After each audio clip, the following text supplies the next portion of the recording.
নমস্কার। প্রথমেই শারদ উৎসবের শুভেচ্ছা দিয়ে শুরু করি। আজকে আমাদের আলোচনার বিষয় এই শারদ উৎসব। যদিও এটা আমরা উৎসব হিসেবে উদযাপন করলেও এটা কিন্তু অ্যাকচুয়ালি একটা দুরূহ সাধনা।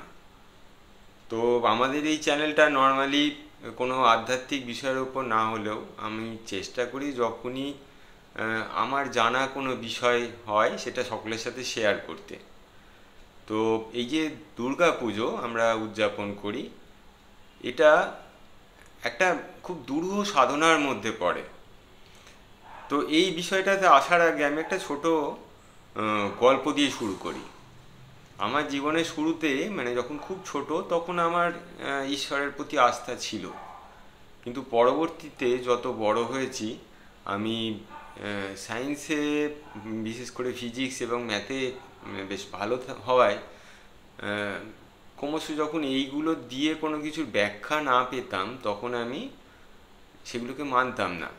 ফলে যখন আমি একটু বড় হই তখন আমার এই ঈশ্বরের ওপর থেকে সমস্ত বিশ্বাস উঠে গিয়েছিল, কারণ আমার কাছে কোনো ব্যাখ্যা ছিল না। কিন্তু পরবর্তীতে আমি তো কোনো যুক্তি ছাড়া কিছু বিশ্বাস করি না, তাই মায়েরই কৃপাতে কেমন করে যেন পরপর এই বিভিন্ন ঈশ্বরের যে বিভিন্ন তত্ত্বের সায়েন্টিফিক ব্যাখ্যাগুলো আমার সামনে আসা শুরু করলো। তা সেটা কোনো সায়েন্টিস্টের রিসার্চ পেপারই হোক বা কোনো বড় আধ্যাত্মিক গুরুর কোনো তত্ত্ব আলোচনাই হোক, এই বইয়ের মাধ্যমে সেগুলো আমার সামনে আসা শুরু করলো এবং আস্তে আস্তে আমার চোখ ক্রমশ খুলতে থাকলো এবং আলটিমেটলি আমি একটা পুরো নাস্তিক মানুষ থেকে একদম পুরোপুরি আস্তিকে পরিণত হয়েছি। তো সেই সময়ই আমার কাছে আসা কিছু খুব বড় মাপের একজন আধ্যাত্মিক মানুষের মা দুর্গা সম্বন্ধের ব্যাখ্যা আজকে আমি এখানে আপনার সাথে শেয়ার করব। এই জিনিসগুলো, এই বিষয়টাকে হয়তো আরও অনেক অ্যাট্রাকটিভ করে অনেক ভিডিও দিয়ে, অনেক অ্যানিমেশন দিয়ে আমি অ্যাট্রাকটিভ করতে পারতাম, কিন্তু বর্তমানে আমার এত ব্যস্ততা, আমি এত নতুন নতুন জিনিসে এনগেজ হয়ে গেছি যে এগুলো এডিট করার মতন সময় সুযোগ কোনোটাই আমার কাছে নেই। তো ভাবলাম যে মায়ের ইচ্ছায় যখন এটা করাই হচ্ছে, যার এটা কাজে লাগবে নিশ্চয়ই তার কাছে সেভাবে পৌঁছাবে এবং সে যথারীতি সেইভাবেই অ্যাকসেপ্ট করে নেবে। তো আসুন শুরু করি। এই যে মা দুর্গার যে আমরা সাধনা বলি, অ্যাকচুয়ালি যে দুর্গোৎসব পালন করি, এই দুর্গোৎসবটা কিন্তু আমাদের বছরে দুবার হয়। একবার বসন্তকালে হয় আর একবার এই শরৎকালে। তো এই বসন্তকালে যখন বাসন্তী পুজো হয় তখনও যথারীতি যেমন যা দুর্গাপুজোর রীতি তেমন হয়, আর পরবর্তীতে এই শরৎকালে যেটা এখন আসন্ন সেটাতে ওই একই দুর্গাপুজো হয়। শুধু পার্থক্য এই যে বসন্তকালে পুজোটাকে আমরা নর্মাল দুর্গাপুজো বলি আর এটাকে আমরা বলি অকাল বোধন। এরও দারুণ কারণ আছে। তো এই যে মা দুর্গার যে কোনো সাধনা, এই দুর্গার সাধনাটা বলা হয় প্রচণ্ড কঠিন এক সাধনা, কারণ মা এই জগতে আমাদের তার মায়ার বন্ধনে, তার মায়া দিয়ে আচ্ছন্ন করে আমাদের এই জগতে আটকে রাখে। তো এই যে মায়ার বন্ধন থেকে একে একে মাকে সাধন করে তুষ্ট করে এই বন্ধন থেকে বেরিয়ে যাওয়া, অর্থাৎ মুক্তি পাওয়া। কারণ আমাদের এই বন্ধনে যতবার থাকবো আমাদের কামনা বাসনা এইসব দিয়ে আমাদের এই একবার এই শরীর ছেড়ে চলে যাব, আবার অন্য শরীর ধরে আসতে হবে, এরকম পরপর ঘুরতে থাকবে সাইকেল। তো এই সাইকেল থেকে ব্রেক করে একদম এই চেতন সাগরে মিলিয়ে যাওয়ার জন্যেই আমাদের এই দুর্গা সাধনা, মেনলি বড় বড় আধ্যাত্মিক সাধকরা যেটা করে থাকেন। তো দুর্গা সাধনার মেন যে অংশ সেটা হচ্ছে নব দুর্গার সাধনা, যেটা ওই শুরু হয় শারদীয়া দুর্গোৎসবের সময় শুরু হয়, যখন মহালয়া হয়ে যায় তার পরের দিন থেকে, এবং শেষ হয় নবমীতে গিয়ে।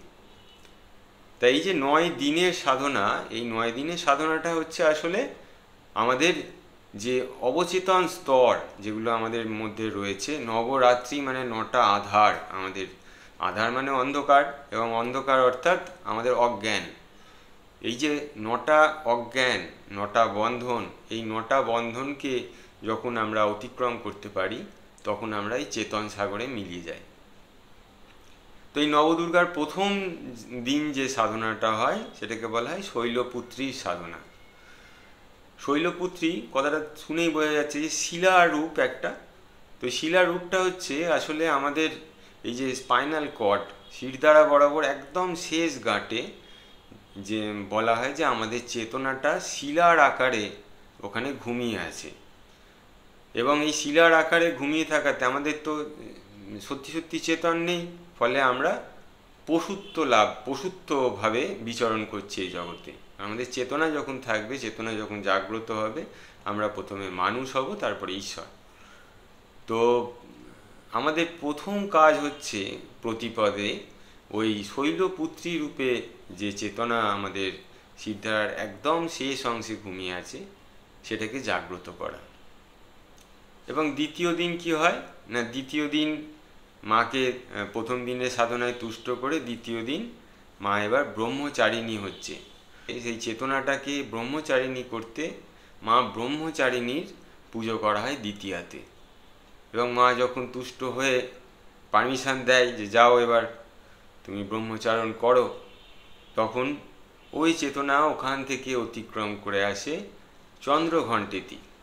চন্দ্রঘণ্টা বলে মায়ের যে রূপটা আছে সেটা আসলে আমাদের ওই একদম স্পাইনাল কর্ডের নিচ থেকে জাস্ট একটু ওপরে একটা আরেকটা যে গাঁট থাকে, যেগুলো যোগীরা স্বাধিষ্ঠান চক্র বলেন, সেই স্বাধিষ্ঠান চক্র, যেখানে বলা হয় যে নাকি সেখানকার আকৃতিটা হচ্ছে একটা অর্ধচন্দ্রাকার এবং চাঁদের মতন কোনো একটা আকার সেখানে থাকে। এবং যথারীতি ওই চন্দ্রঘণ্টেতি মা চন্দ্রঘণ্টা রূপে ওখানে অবস্থান করেন। এবার তৃতীয়ার দিন সাধকের কাজ হচ্ছে সাধন করে সেই চন্দ্রঘণ্টা মাকে তুষ্ট করে তার কাছ থেকে পারমিশন পাওয়া যে আরও ওপরে ওঠার। এবার যখন সে তুষ্ট হয়ে সেই বাধাটাকেও অতিক্রম করা যায়, তখন সে আস্তে আস্তে ওপরে উঠে এবার সেই জায়গায় এসে কুষ্মান্ডা রূপে মায়ের সাধনা হয়। এই কুষ্মান্ডা রূপটা হচ্ছে অ্যাকচুয়ালি যোগের ভাষায় এটাকে বলা হয় যে মণিপুর চক্র। এই মণিপুর চক্রে একটা আকৃতি যোগের ভাষায় বলে ত্রিকোণ আকৃতি, লাল বর্ণ। তো এইখানে সাধকের চেতনা যখন এসে পৌঁছায় তখন এই মাকে কুষ্মান্ডা মাকে তুষ্ট করতে হয়।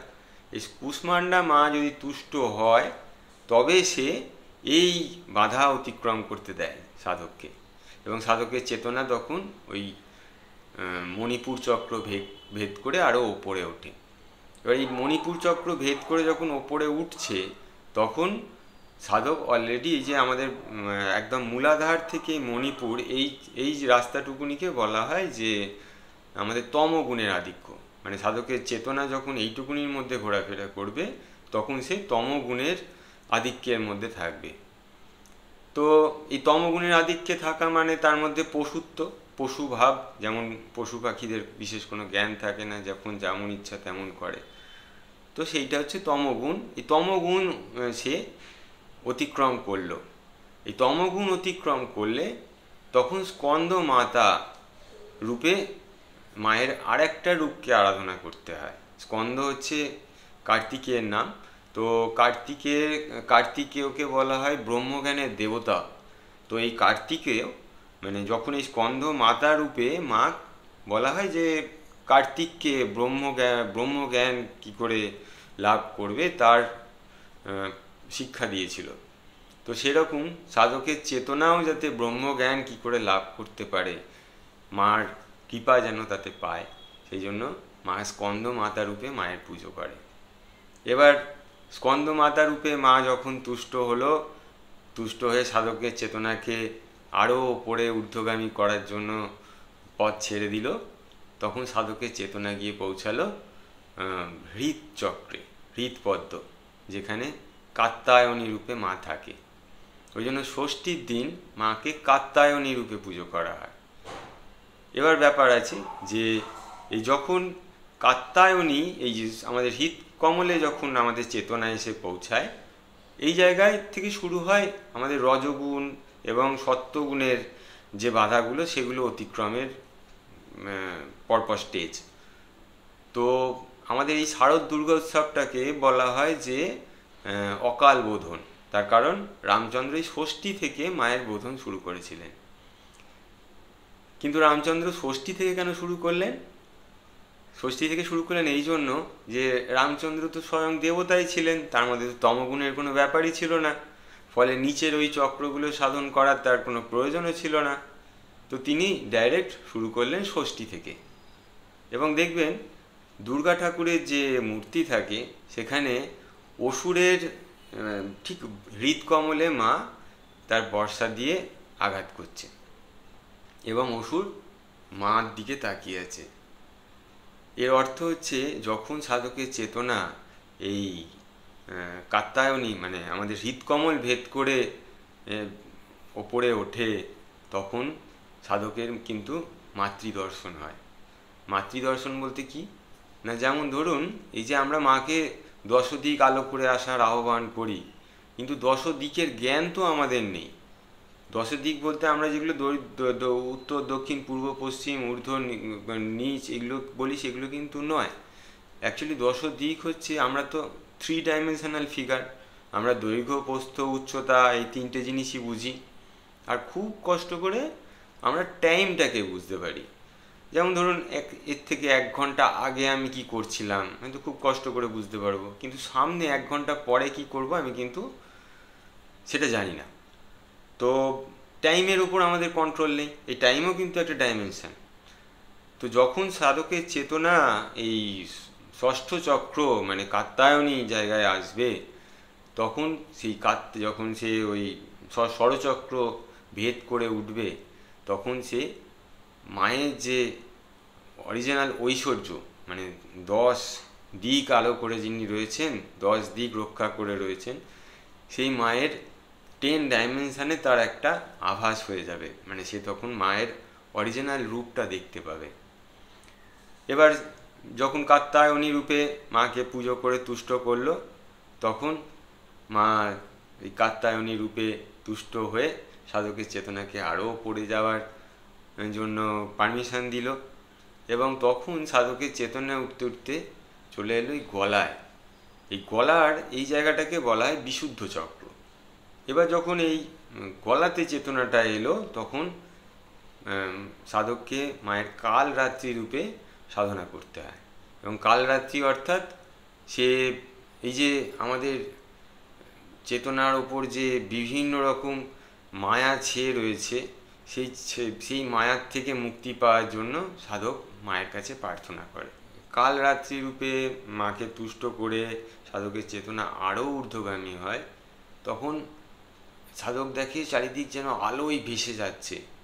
এই আলোয় অনেক সাধক কিন্তু পথভ্রষ্ট হয়ে যায়, মানে তখন আর সে কী করবে বুঝে উঠতে পারে না। তো সেই জন্য অষ্টমীর দিন নিয়ম হচ্ছে মহাগৌরী রূপে মায়ের পূজা করা। এবং এই অষ্টমীতে মহাগৌরী রূপে মায়ের যখন পূজা করে মাকে সন্তুষ্ট করতে পারে যে মা আমাকে আরও ওপরে যাওয়ার পারমিশন দাও, তখন মা তুষ্ট হয়ে তাকে সেই পারমিশন দেয়। যখন সে সাধনায় সিদ্ধ হয়ে যায়, সে তখন সিদ্ধিদাত্রী রূপে মায়ের শেষ বাধার সম্মুখীন হয়। এবং নবমীতে সাধক যখন ওই সিদ্ধিদাত্রী রূপে মাকে আরাধনা করে মাকে তুষ্ট করতে পারে, তখন সাধকের চেতনা এই ব্রহ্মরন্ধ্র ভেদ করার পারমিশন মা দেয়। এবং যখনই এই ব্রহ্মরন্ধ্র ভেদ করে সাধকের চেতনা বেরিয়ে যায়, তখন ওই দশমীর দিন আমরা বিসর্জন করি। বিসর্জন অর্থাৎ আমাদের এই যে শরীররূপী ঘটটা, সেইটারই একটা প্রতীকী রূপে আমরা মায়ের দুর্গার ঘট বিসর্জন দিই বা মায়ের প্রতিমা জলে নিরঞ্জন করি। এবং যখনই এই মায়ের বিসর্জন হয়ে যায়, মানে এই শরীরটার বিসর্জন হয়ে যায়, আমাদের চেতনা যখন এই শরীরের বাইরে বেরিয়ে যায়, তখন আমরা পরস্পরকে আলিঙ্গন করি, আমরা কোলাকুলি করি।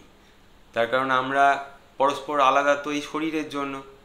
যখন আমরা শরীর থেকে যেই চেতন সাগরে বেরিয়ে গেলাম, তখন আপনার সাথে আমার কিন্তু আর কোনো ভেদ রইল না, তখন আমরা সবাই এক। ওই জন্য আমরা দশমীর দিন যখন মায়ের বিসর্জন হয়ে যায় তখন পরস্পরকে আলিঙ্গন করি। তো এইটা জানার পর সত্যি দুর্গাপুজোকে আমি একটা নতুনভাবে দেখা শুরু করেছি। এটা শুনে আপনার কেমন লাগলো অবশ্যই জানাবেন, এবং আশা করি এই যে এই তথ্যটা আপনাকে এবারের দুর্গাপুজোটাকে আরও আরও বর্ণময়, আরও উপভোগ্য করে তুলতে সাহায্য করবে। আবার দেখা হবে।